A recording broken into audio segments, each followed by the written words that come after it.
hello, hello.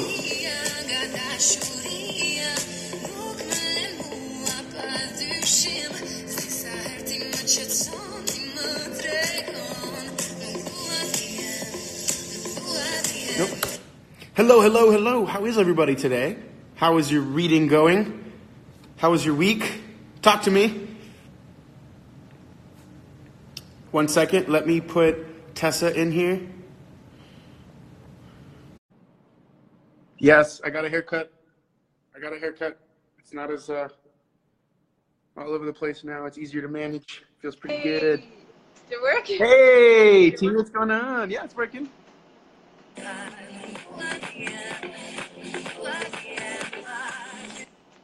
don't think I can hear you. You can't hear me? Huh. Well, that's not good. Weird. Yeah, that's not good at all.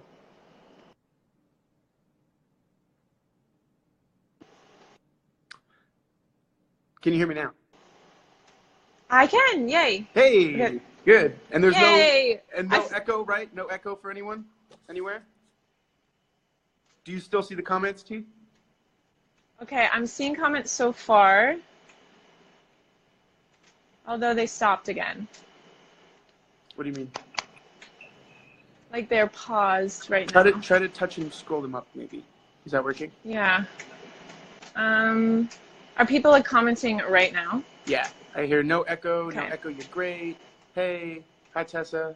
No echo. No Okay, I'm gonna disconnect then and re-request because the comments aren't working. Can you make sure you have the most updated version of Instagram? Yes. Why do I feel like technically challenged? Okay, let me go do that right now. Okay, and I will start talking about this. Okay, see you soon. Bye. All right, everyone's still there. Hello, hello, hello. Okay, so if everyone is caught up on their reading, we should have read to chapter 12 or part 12 or chapter, I think 31. Yeah, chapter 31. You should have read up to that point. Did everyone read up to that point? Hello, hello.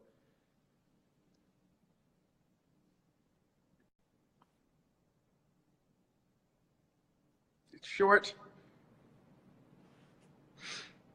Okay, so what is everyone thinking of the book so far? Tessa will be back in a couple minutes. Here we go.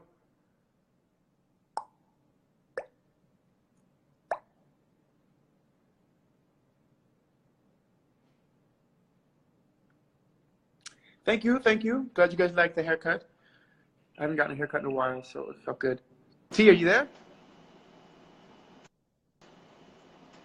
Can you hear me? And then the sound stops working. I'm gonna be patient this time. I can hear you. You can hear me? Yeah. I swear but you can't this hear is not me. my fault. But you can't hear me.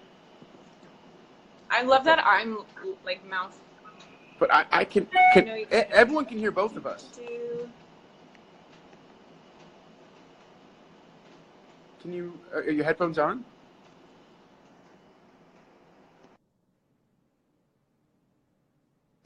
All right, we're running.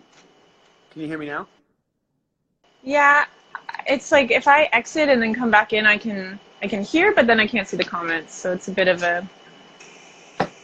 All right, well, I'll read comments to you then. Okay. And we'll pick up where we left off. Okay. Is that cool with everyone? Okay, they can hear us both, so we're good. We're good. Right, I can hear you now. I unfortunately can't see the comments, which is a bummer. Well, everyone's just saying hello. Okay, so we're going to pick off right where we left off and pick up right where we left off. And we left off with Auckland running into Nick in that room, leading to something. And we have no idea what was going to happen. After that, we found out in the next couple chapters that the commander wanted to see her. We have a lot to talk about today, actually. Yeah, man. Whew. Oh, my goodness. So what is everyone thinking so far? T, how do you want to start this discussion today? Okay.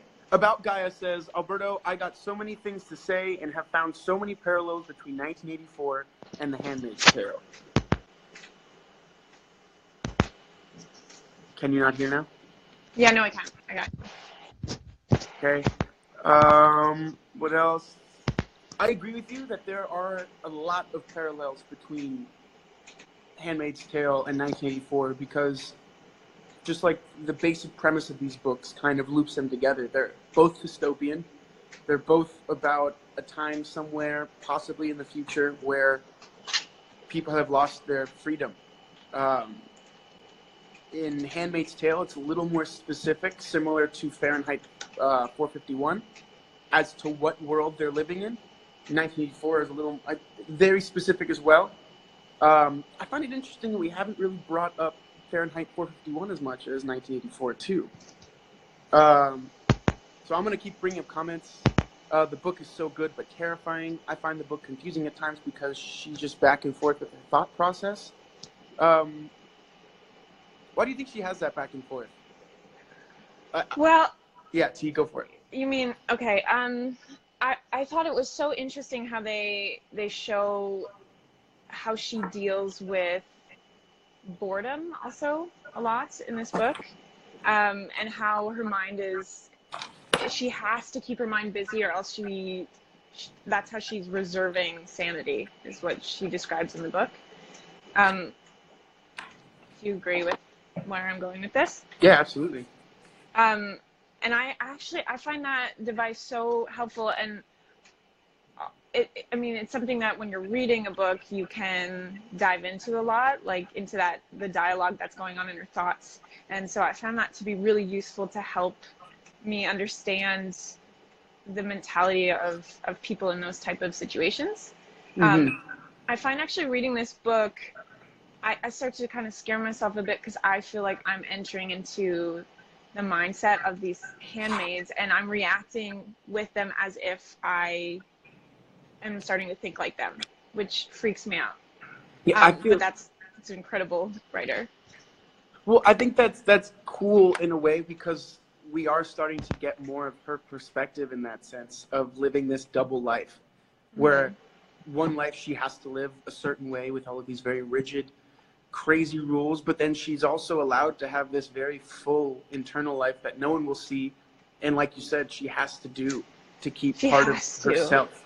To survive, to not lose her mind completely, which I'm surprised they haven't gotten more into that, but maybe that's coming up in the book about like women who've lost sanity at this point, you know? Mm-hmm. There's a really good quote about that. There's so much in this section particularly that we read about how to cope with this type of situation and the mind games that they play in order to keep themselves feeling somewhat a person when they're every day everyone's basically treating them and telling them that they're just objects, you know. Mm-hmm. And then I've seen a couple comments. Someone says it's like her internal life is her last freedom. Yeah. So am I the only one who's got the name thing of Warren? Offred, the commander's name is Fred. Yes. We learned that right earlier in the book. Yeah, like their property of Fred, of Warren, of Glenn. What do you got? Oh, okay. This was actually interesting. What do you feel about the aunts telling them about future generations having it easier than them and that it'll be better? Do you think that'll be real? I mean, yeah, if this continues past that first transition generation, then yeah, I mean, if you're born into that and you don't know what you're missing, I think that it'll be a lot easier because they don't have anything to feel like was completely stripped away from them. And I think obviously like any type of movement has to start somewhere. So it would just be like taking a step back. It'd be the women who used to live like this, realizing that wasn't fair, but they won't be as rebellious as this generation of women. This will be the most difficult for them to control. And then after that, I think it'd be way easier. See, I don't know, because okay, I need you guys to help be reminded here. Fahrenheit 451, they were all born into that world, right? Tessa, do you remember? Oh no, I didn't read that with you guys. Oh Sorry. God. Okay. Um, okay, hold on. I'm gonna read some comments. Everything's under control. I think that I'm gonna the aunt's refresh telling. again. Yeah, I think the aunt's telling that the next generation is going to be a better place is a delusion. Like, even the aunts who are still women without property in their name, etc., they still hope. So you think that's a reference to the? This is I cannot say your handle. MLLE_Reila, REILA, Reila. Sorry. I think that the aunt's telling the next generation is going to be a better place is a delusion. Like even the aunts who are still women without property in their name, etc., there's still hope. So they think that it's a thing of hope. I think it's a thing that they're trying to make them feel like they're doing something for a better cause. Like, oh, you're a part of this world so that the people behind you can be better. Almost working about like some sort of like prosperity type vibe, trying to build off of that human thing. Oh, someone brought up the idea of, okay, so let's try to go in order of the book too. So we have her new meetings with the commander. And then, but she doesn't bring that up right away. She talks about how the commander wants to see her. And then she goes into a couple things, and there's a few chapters in between. And then she's like, oh, I've been seeing the commander for 3 weeks. Yeah, she starts with the line, will you give me a kiss? And we're like, what the? And then she goes back and explains how they got there.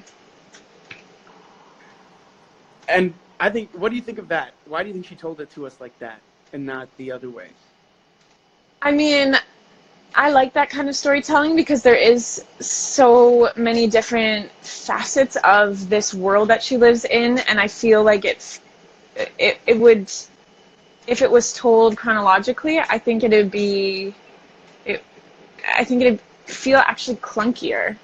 Whereas this it feels like it's tying it in, and she's using different situations that you can start to find parallels in, and then tying them together like in a little bow by the end of it, coming into a circle.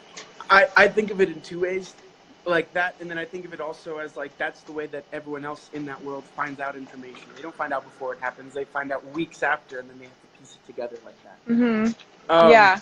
There's a really cool comment here, though. Camille says that the aunt's telling the girls about, the future generations and whatnot is like a propaganda. You always have to do things for the next generation for them to live better, even though it's not necessarily true, especially in this book.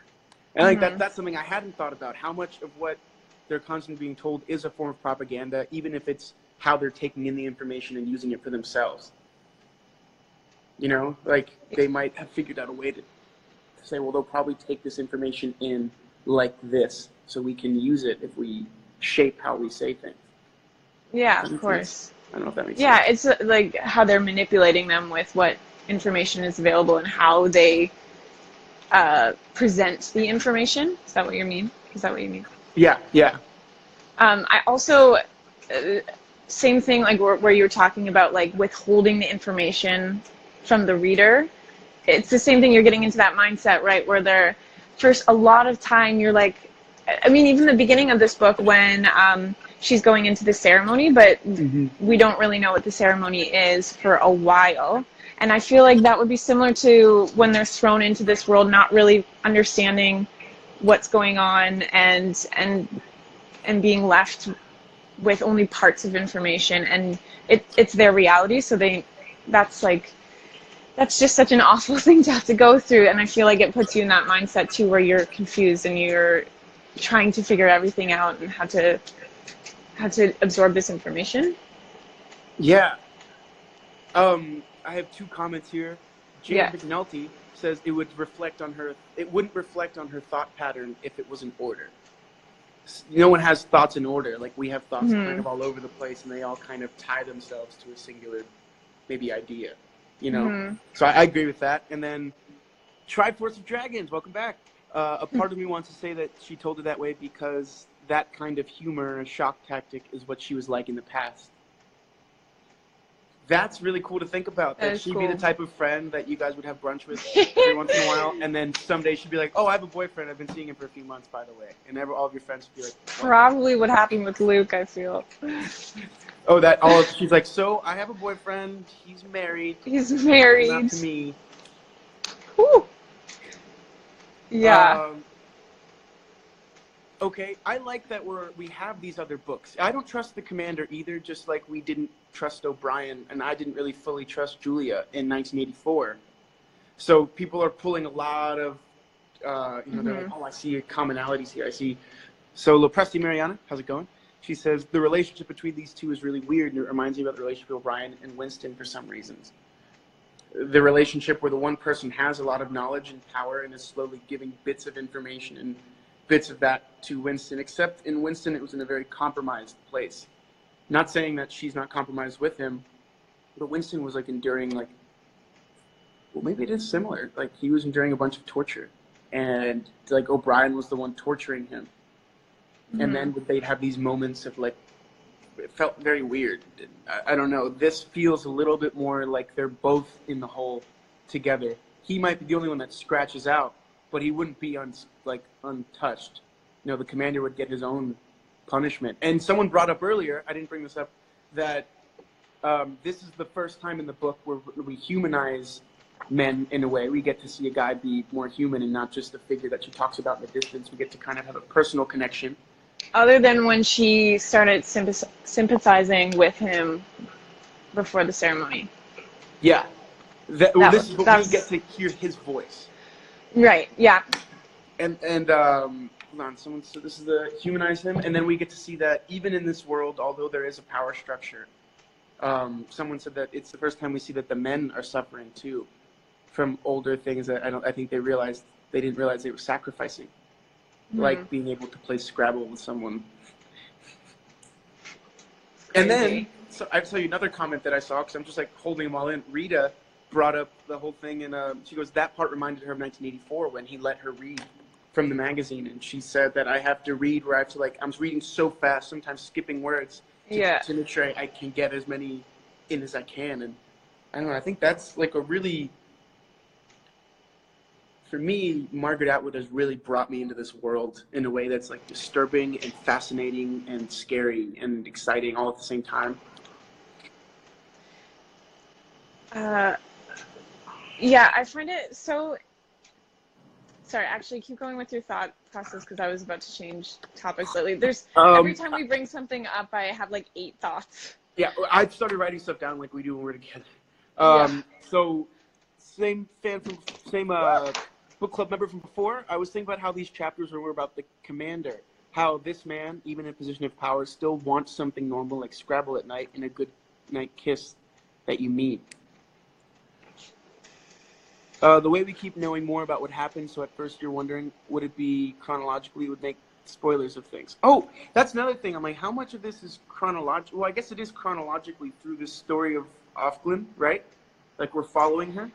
Right, but then we have these flashbacks to explain what's happening. But it would be so boring if they did it, if we went with them to the Red Center and then we went with her to her first posting, and then it's nice that she throws us into the heat of everything and then she's like, I'll fill you in, but this is what's happening.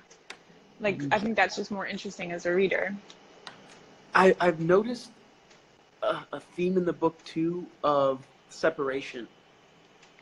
Like she uses her thoughts to separate her from like the emotion she may feel with them. Like she actively pushes them down sometimes, being like, nope, not gonna let that happen here because I'm not that person. That doesn't happen here anymore. That's a different life. And then you see this also separation with I found it, hold on. Where is it? I saw it. Okay, so Rita was commenting to another fan saying, yes, exactly, she's trying to separate herself from the thought of her daughter. Even then we don't know like her daughter's name. We don't know her mother's name. We know Moira. We don't know her name. Like she has all of these like walls being built to keep her separate. And then my question is like, what is she trying to bring to light by having us see this world like that, where everything has to be separate? Well, obviously there's a lot of physical things that happen to them that are extremely difficult to endure in this world. But the most challenging thing for them is not to allow it to affect them mentally, and that is the biggest challenge, is to maintain that strength throughout. So she has to be able, it's like these exercises for her mind to be able to last and to survive, because once that goes, she doesn't have as much chance to survive in this whole system. She So talks someone about, says she's dehumanizing herself to cope with what's happening. yeah, of course. And then And Anna Cat, sorry, I just want to keep reading comments yeah. because I'm losing so many. Anna Yeah. Cat Fernandez says, these chapters were very focused on the power of words. Because of the Scrabble games and her writing the quote in her bedroom, the magazine, the books, words are power. And I do now see that theme in these in the chapters we're talking about today. And I don't think we actually talked about this last time, surprisingly enough. I think because it's probably such an obvious part of this book, but in situations where they're trying to control people, education is the first thing that becomes a threat. So anybody who, I mean, that's why they don't want these women to read anymore, because that's a huge threat to them. And most of the women that we're seeing, the only reason some of these handmaids have degrees or have whatever type of education they have is because there's so few fertile women that they have to take what they can get, but the rest of them would have been killed, which we've seen happen before, where the government goes around and like undercover will kill people who are educated, who pose a threat to a dictatorship or to some sort of we controlling. see that in any totalitarian regime. Exactly. Where the government or anyone that doesn't fall immediately into line possesses that quality that they can't control, so they need to get rid of them. Right, yeah. So it's so much easier to control people who don't know what's going on, which is what they do. Even if these people are capable of processing it, they just take the information away from them. Which is a theme we see in all of the dystopian books we're seeing. Yes. And that was it's one of the first things. And that was something that really, one thing I loved about, that I want to start talking about now, everybody, if we can start commenting on this, was the idea of the world before. These few chapters were the first times we ever got to see kind of how things fell into this world, Gilead. Like, we got to see slowly because of some sort of threat.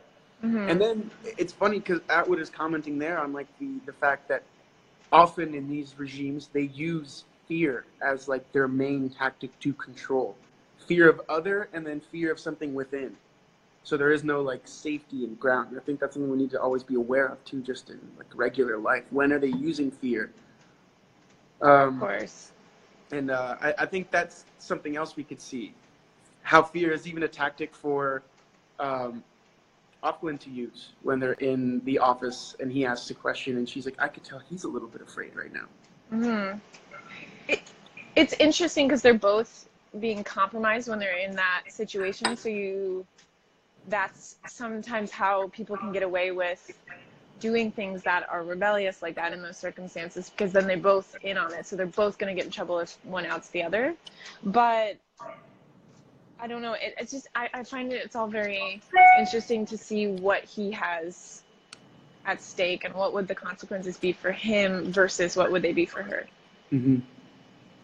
And then who has the upper hand? Someone commented here, I find it interesting to see how easily Luke accepted having control over Alfred's finances and house and everything. That scene made me so sad, because even though I see her in every single chapter basically being property and being considered not a person, just really this empty shell that hopefully houses a child for someone else. Like, you see the most extreme version of it, but then for some reason that scene, I guess because maybe that feels further away from, you know, a day-to-day reality for us, but having just like your independency taken away from you, and then the man now being like, oh yeah, I got like, that made me sick. It was just scary how quickly it was accepted. And that's another theme that's always like that I've seen present is like, how quickly is normal? How quickly does something become normal? And all it takes is that first time being like, what was his first defense? Oh, I bet you it's only temporary. Mm-hmm. Gone. Right. Someone asks, women can't hold property anymore, but why does it always happen to women first? I think this book specifically is trying to show us something. I think there's a historically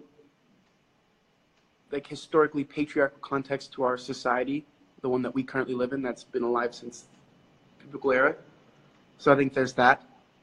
I think there's a couple rare places in the world where it's the opposite, but most other times it's always been, oh, hey, Stella. Yeah, Stella. Oh, I hope my nephew's watching because he'll be so excited to see her. We have people saying, I agree with Tessa. I'm always so mad when I read that she doesn't think her name matters anymore. Our name is identity. It's who we are. We're not someone else's property. So, yeah. One of the things I wanted to bring up before we forget is, so her talking about, like, whenever she has these little moments of, like, making fun of the commander or his wife, or having those moments where we get into her mind where we actually see glimpses of her real personality of time before, and then we actually have someone to root for, because if she were to just give in to this and just go along with it, and I know she's not saying her name, but she's still giving us glimpses of that she's a fighter, that she is still partly this person she was before, that's still somewhere inside of her, even if she has to put up this wall to deal with the hits of this current situation. But if we didn't see those glimpses, I think it'd be very, very difficult as readers to keep going with her, and we wouldn't have anybody to root for, and it gives us a little bit of hope that there is something that's coming soon, and that keeps our interest, right? I think it's important. This happens all the time in TV or film. Like, they always tell you, if you're playing a character, once you give up, the audience gives up on you too. So usually characters who do give up, even because that is a real story that needs to be told too, but the camera doesn't stay on them too long, because you need something to fight for as an audience. Anyway, so I think those glimpses of her is her way of showing us that she still is that other name, but for now she's putting on this role so she can survive. There's something that I feel is very like V for Vendetta about this book too, because of like the totalitarianness of this regime, and people are saying I completely agree, Tessa. And at some point we have to bring up the humor part, because I saw some comments after that were like, what do you mean this is funny? Which is something we should address. Well, let's talk about that now. Because it goes exactly with what we're saying right now. Yeah, Tessa and I were talking before we have our live. We talk about what we kind of want to bring up and things like that. And I brought up how I actually actively was looking for and found some moments that were humorous in the book. And I talked about why. And why I felt that they're so important. I know some people were like, this book is so serious, how could there be any humor? And I was like, well, let me look at this. Maddie McCall, individualism, identity, fear, and safety. Individualism and identity, your humor is such a part of both of those things. Yes, big time. She makes a pun. Yeah. Give me a sec. I'm going to find this pun. She makes a pun about the signs.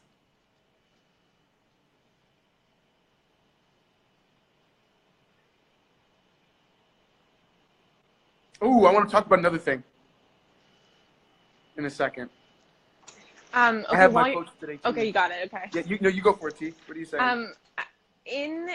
So basically, when you're watching something super, super heavy, or reading something, same thing. We need someone to root for. We don't want someone to give up. Just as a reader, the lead character usually is someone who has fight in them.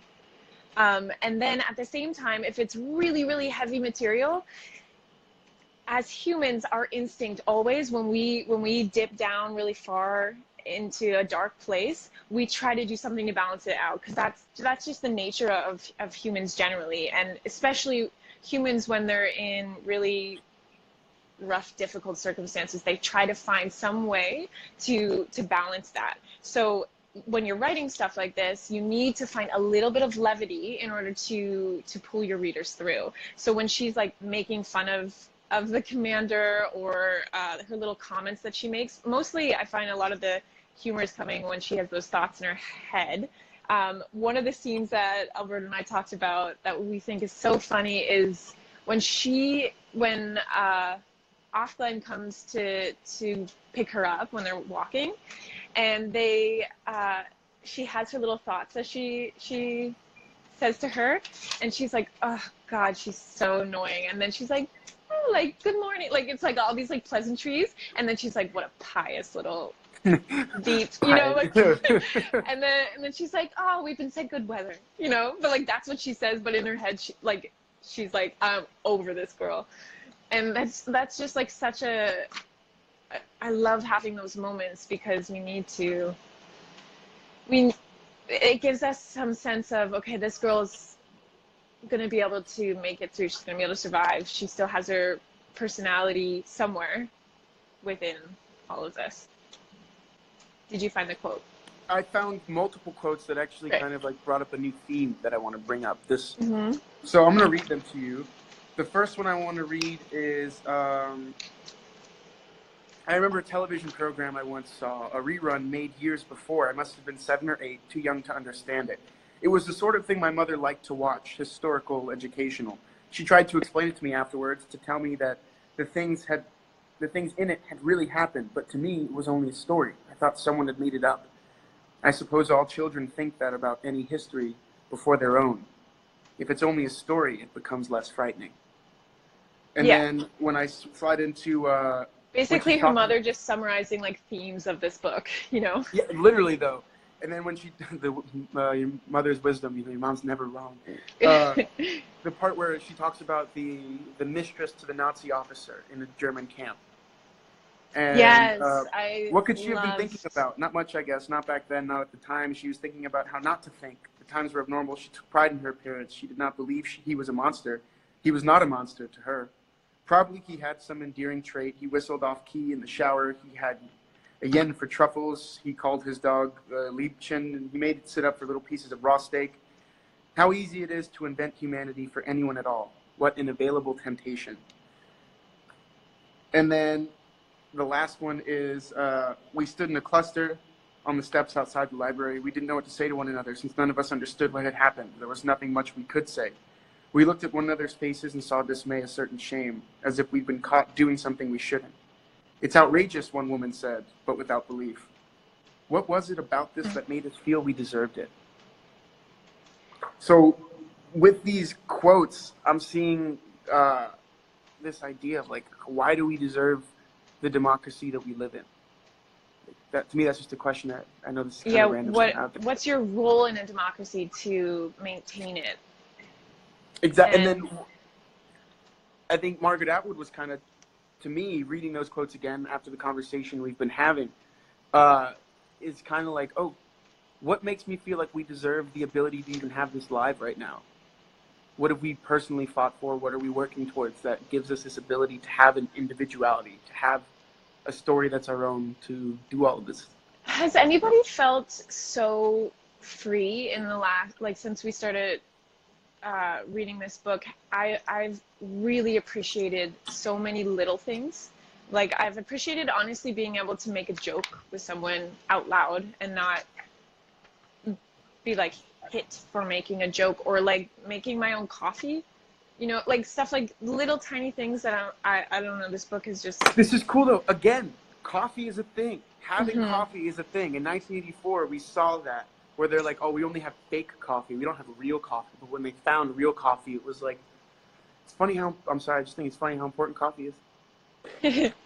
It's, yeah, just like to be able to have control, to be able to have choice is something I never want to take for granted, and this book has been a really lovely reminder that choice is something we have to constantly fight to keep or to gain. And also, you mentioned the quote we were talking about, the lady in the documentary, and Yes. she says all of this she believed about her man that she was humanizing. All of this she would have believed, because otherwise, how could she have kept living? And this is, I think, that explains why when she's watching the commander before the ceremony happens, she often allowed herself to believe these realities of him, because otherwise I think anger would get the best of her. I think that Which it she would always become does dangerous. push away. Yeah. Mm-hmm. And same with when she thinks about Luke, she has multiple different variations of him to prepare herself mentally for when she finds out the truth. But Mm-hmm. also, she needs to have those variations of what could have happened, with so many of them being that he's alive, because otherwise, well, it's that hope. What's the point? It's that hope.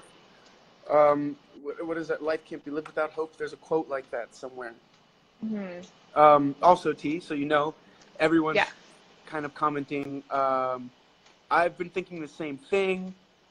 About all the freedoms I have to be able to even choose when to take a bath. I love coffee. I even appreciated butter. Guys, I swear, I had a moment when I opened the fridge and said, okay, I'm so glad I don't have to use butter on my face. Honestly, were you guys so so mad when the commander laughed at her for using butter? I literally thought about my multiple face products that I have in there. I was like, how dare you take such an important part of just having a routine that makes someone a person and just laugh it off as if, oh, well, why do those things matter? You're just a thing. Can I bring this moment up for me? Yes, please. You read that moment and you got angry and mad when he goes butter. I'm like, yeah, it is kind of funny, butter. I didn't think of it as like this thing, which I think is super cool. Different perspective. It's so much more than butter. It's like, it's her, it's that she's important enough to need something for her skin. Because, but of course it doesn't matter if she doesn't have lotion or if she doesn't have anything to take care of herself, because she literally is treated as if she is not a person. So him laughing that off was basically like, you're not a person. Doesn't matter.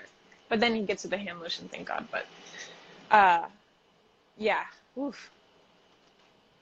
So I see, yes, oh my God, like, honestly, the absolute rudeness. Mm-hmm. But I swear he didn't mean it. It's just, it's in, but that is the worst type of... It's ignorance. Ignorance. Because, so basically, there's blatant sexism that happens, yes. There's also another version of sexism that happens a lot that is kind of sneaky. And it's harder to call out, because it's just in things like where someone might laugh at something you say and you're like, okay, well, I can't really start a whole conversation right now about how what I said should have been taken seriously. And I think if a man said it to you, you would have taken it seriously, because, but that's totally what was happening in those conversations. And it's this more subtle version of sexism that leaks in. Obviously, this book has lots of blatant showings of it, but I'm just relating it to day-to-day life that I experience when I feel like little things that leak into conversation that remind me that I'm not a man, and that's not good, you know? Yeah. Not saying that it's not good, don't get that mixed up, but that's how I feel when I have those conversations. Okay, and then people are saying, I feel like the commander was just extremely ignorant, period. Like, he doesn't know why she would get in trouble or what the rules are that she has to follow. Do we believe that? When he should have known as a commander. Is that the ignoring theme? Do we think that he seriously is like, okay, I'm high up in this society and I basically make a bunch of this a reality, so I want to turn a blind eye? I see it as more. I think it's a bit of both. This ignorance. I think he's at a point. He's at a point of privilege where he's allowed to be ignorant. Yeah. How And that's what blessed that's bringing is out to more than be. anything, is this idea that this man up here is at a point where Nick still needs to kind of watch what he does. Mm-hmm. He doesn't have a room of books. He doesn't have old magazines and Scrabble. And he isn't inviting mistresses. He isn't inviting handmaids up to his room to hang out. He still has to live by a certain code, but this guy is now past that. And think about it. It's where all the knowledge is. He has the power for all of these things. Yeah, and he's ignorant. that whole office is such a symbol. And he's ignorant to the minutia of every day. He has no idea what's going on, and he's allowed to be like that. Whereas he's allowed because it doesn't affect him. Because he's a dude that the system works for. Right. It's just funny because like I think that is such a great thing to highlight, because it goes for any privileged group where so often you have conversations where someone's like, but what? Like they literally have no idea because it is so far off their radar that they haven't taken time to put themselves in someone's shoes or literally just ask the person, which he actually is doing. Well, at least that's the thing. Like, I had this whole thing about how he's like ignorant, like he's above it. He's ignorant, but he's also ignoring. But that's also like kind of how the system's built. They're like, oh, we're gonna build it for you, so right. that you perpetuate it. Mm-hmm. You don't have to ask too many questions. It's not for you right. to know. You're just in charge. Whew. Yeah, I mean, I don't trust him either. I see people saying I don't trust him. I don't know why. No, yeah, of course. I mean, when it all comes down to it, he's a leader of this effed up system. But I just find it so interesting that he's still like, not still. I mean, that's the thing. Like, as a dude reading this, I'm like, what decisions were made that this became okay? And then I realized after reading what happened with Luke, I was like, oh, that's how. Interesting. I was like, how did everyone let this happen? Because I know that, like, if my mom just randomly was told that she couldn't work one day anymore or hold property or anything, I think I really hope in our day and age right now, if someone passed that, there'd be riots in the streets. There would be fires. There would be cars getting flipped over. There would be serious aggression. I hope. Also, your dad would be not happy. Like he would not just be like, "It's okay, I got you." You know. And that's the thing. Like that first step of him saying, instead of questioning this, let's go with it. That's where you already lost, I guess. And I think that's what she's trying to bring up is like, no. Luke gave away his sword and shield the minute he was like, this is okay. And that's the thing. That's accepting that normalcy again. There's that theme coming back. That's so important. But then someone says that's the genius of this novel. The genius of this book is the structure of the novel. It's made so that you have no choice but to read. You have to continue. And I think that's really cool. Complacency was the downfall of all of them. Yes, I'm guessing there's still more to be revealed. It's such a theme. That's why I'm pleased to see our U.S. society still fighting. We have no other choice. The minute we stop fighting, the minute we stop being whatever we think we are, whatever we think we want to be. As you can see, the minute they stopped fighting, there was a police that they didn't even recognize that was controlling stuff. They no longer had power. That police shut down things so they could actively shoot at unarmed civilians protesting, which is part of our...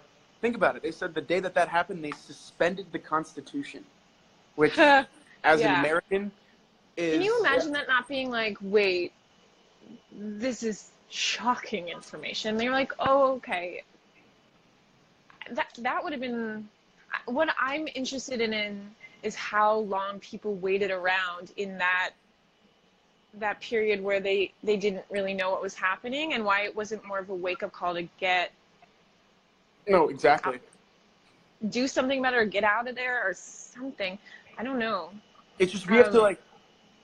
This book makes me feel like we have to really notice all of the signs. Not just and the learn ones that from are history. big and red. Because that's why her mom was showing her these documentaries about things that had happened in history, because stuff like this has already happened. And the more we distance ourselves from it or think of it as a story, or as it's quoted in the book, live in between the gaps of the pages, the less likely we are to understand that this is a real thing that can happen, and this is something that we have to take action, and we have to learn from our past. It's so important. There's a quote that I read recently, like within this week, that was like, we don't learn about history to learn about what happened. We learn about history to make sure it doesn't happen again. And also, just really quickly, just another Yes. Gaia. About Gaia, one of her quotes brought something up to me. I said this is very V for Vendetta.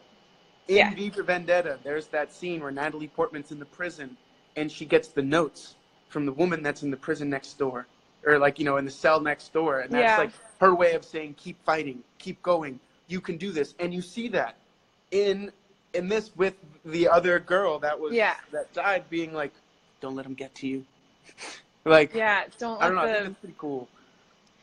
And I feel like we're about to transition into that scene to talk about the scene when Offglen and Offred make eye contact. Can you start that? I'll be right back. But you start that. I'll be right back. Okay. Okay. I really wish I could see your guys' comments, because you make the best comments, and then afterwards I can scroll through them. But I want to be referring to them right now. Anyway, okay, that scene, I'll start talking about it, and then Alberto can fill me in on what you guys are saying.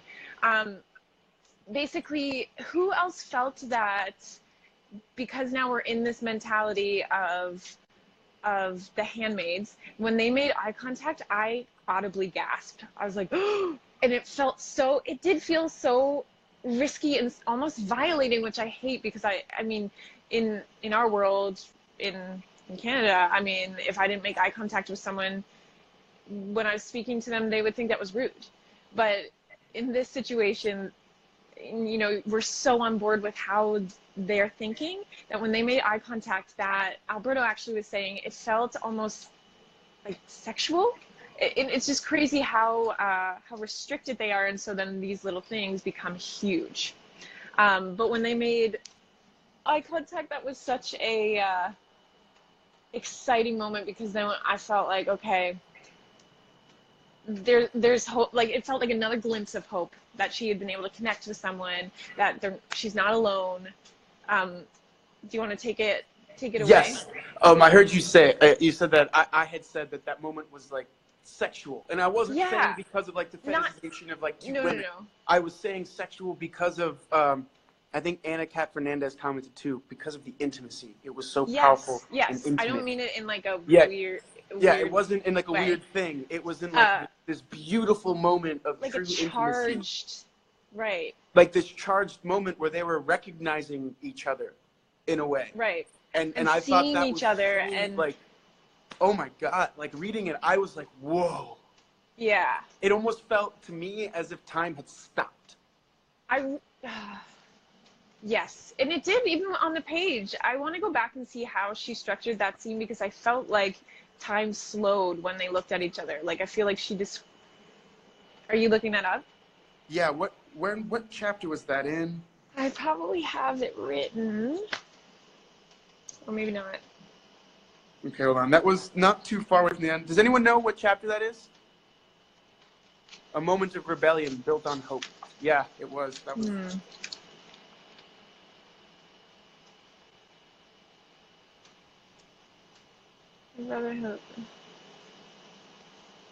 Oh yeah, I'm looking. Well, hopefully you can find it there. Yeah, man, though, that made me so mad that we had to stop reading. I find it so hard to stop, but I know that if I read forward, I'll mention stuff by accident, and I don't want to spoil it. Do you want me to read it? This little page? Yeah, definitely. How far up should I go? I mean, definitely the moment when they make eye contact. I wish I could look at it. I want to know how she structured that made us all feel like that. Or anyway. Well, they talk about the wall, right? Mm-hmm. And how they go to look at the wall, and they talk about ordering prayers. So they're going to this place which should be of great reverence, right? They go to this place that they're literally doing prayers for people, where they just type them out, and that counts as praying for someone. But obviously there's some way that the regime is like making money and getting that from them because, oh, you know, you buy more prayers, it makes you look more pious. Who runs the prayers? Oh, the government. Why do you want to look more pious? So that you don't look less pious and then become someone they want to kill. This is totally also that reading that we read about.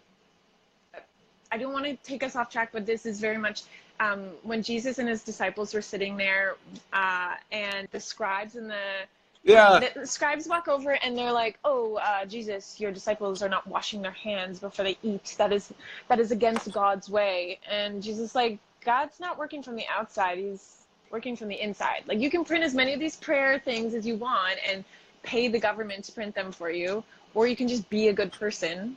And what do you think is what's better? What do you like, think's really going to matter when you get people? up? What currency is going to be better for you when you get up there? What's going to work better when you get to heaven and you say, well, I printed off a lot of these things and I had money, so I thought I was more like money making you a better person.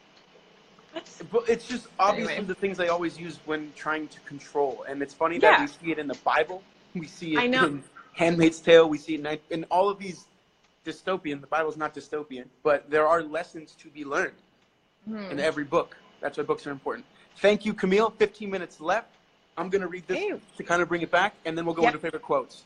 So, oh, and I wanted to, there's one other thing that we talked about that I want to bring up, but just remind me because I write it down.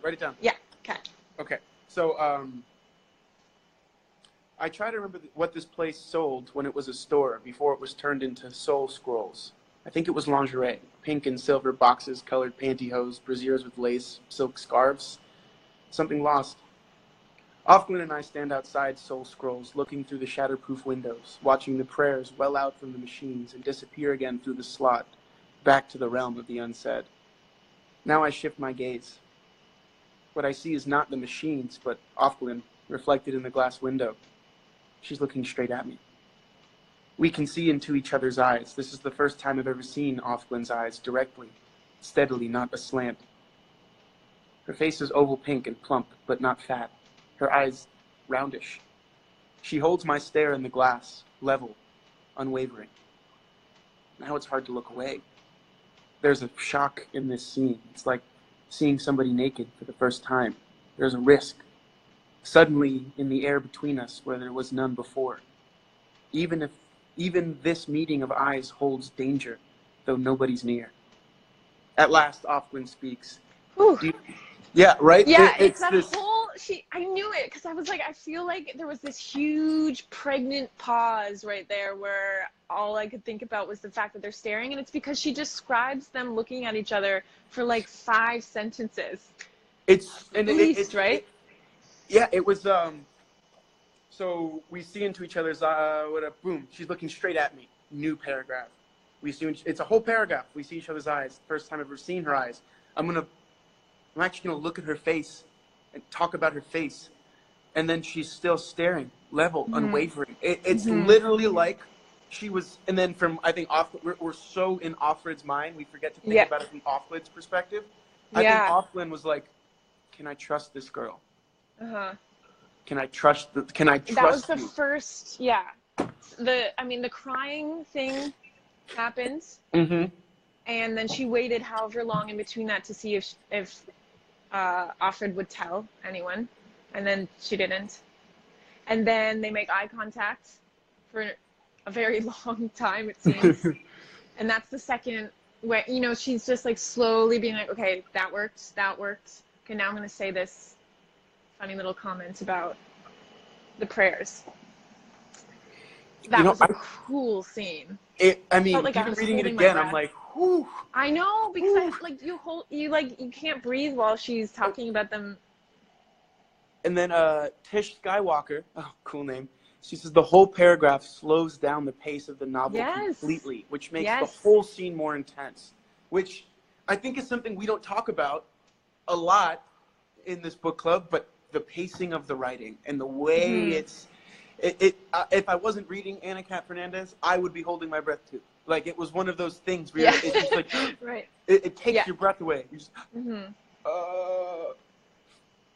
Yeah, I love Margaret Atwood. I think she's so amazing. She's so good. She just like makes me feel I think exactly what she's hoping people will feel by reading this. You get into the mind of these readers, not just intellectually, like emotionally, viscerally. It's such a great experience reading her. I agree. Guys, I actually am looking at the time. I started the live at 1:04 or 1:03, so I feel like we only have 4 or 5 minutes left. So should we do this really quickly? Guys, we're going to finish the book for this coming Sunday. All right? Finish the book. The live will be on Sunday, and then the following week we start Life of Pi. So, yeah, I will put that in a picture on the Instagram account so you guys have it. But let's see if we can talk about quotes. Right, because it'll cut us off. Yeah, I'm going to start with this one. I don't want it to cut off again. I know. Why is it that night falls instead of rising like the dawn? Yet, if you look east at sunset, you can see night rising, not falling, darkness lifting into the sky, up from the horizon. I think that particular quote is about perspective. Even the words we use has given us a perspective with which to look at life. Night falls, dawn and rises. For Offred, like this whole period of her life could be considered darkness. So she's choosing to say, this isn't going to be my fall.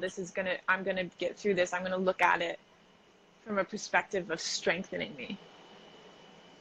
I like that. That's what I took from it, but I think it could relate to people. No, yeah, I think it's one of the reasons why this book is incredible is because so many things, it's so many levels at once. It's never just one. Live in the present, make the most of it. It's all you've got. Time to take stock. And that's something I think we do see Offred do a lot. We see her take in the things that she appreciates and acknowledge them. And be like, wow, the way that just happened reminded me of this. And I remember loving that. Wow, I can't believe I didn't appreciate it when I had it. She also has so much time to think. I'm going to write that down to bring that up later because that reminds me of... we only have 2 minutes. Getting the countdown. Like bring it up next week. Next week, okay. Yeah. Oh, but remember that forgiveness too is a power. To beg for it is a power, and to withhold and bestow it is a power, perhaps the greatest. In light of Moira, the aunts were less fearsome and more absent. Their power had a flaw to it. We didn't talk about how badass Moira was. Oh my God! We screwed up. There's just so much to talk about. No, I mean, and that was one of my favorite parts in the book because she was the one that found the hole. I love that character. Okay, can you write that down too so we remember to talk about Moira? I talk about education being a flaw because she was educated in mechanics. That's why she was able to figure that out. Moira. I can't believe we forgot Moira. We didn't forget her. It's just there's so much good stuff. Yeah, Moira is the definition of a badass. Moira is a legend. I love Moira. There's a lot of badass. Moira's my spirit animal, and the resilience power is memorizing. Moira's such a BA. Moira's amazing. Moira is the woman. She's awesome. And someone brought it up earlier. I'm sorry I didn't get to comment on it, but Tessa, will you write this down? Yep. Just commenting on what it must have been like to be LGBTQ in this very binary, constricting world that is created in this book. There's a lot. I think we might get into it more, but if you want to watch the TV show too, they do focus on that. Okay. It's heavy. We have 10 seconds left, so I'm going to say thank you guys for this week. Remember, you get to finish the book now, no more stopping, and always be curious, be questioning, and be great forces of positive change in your environment.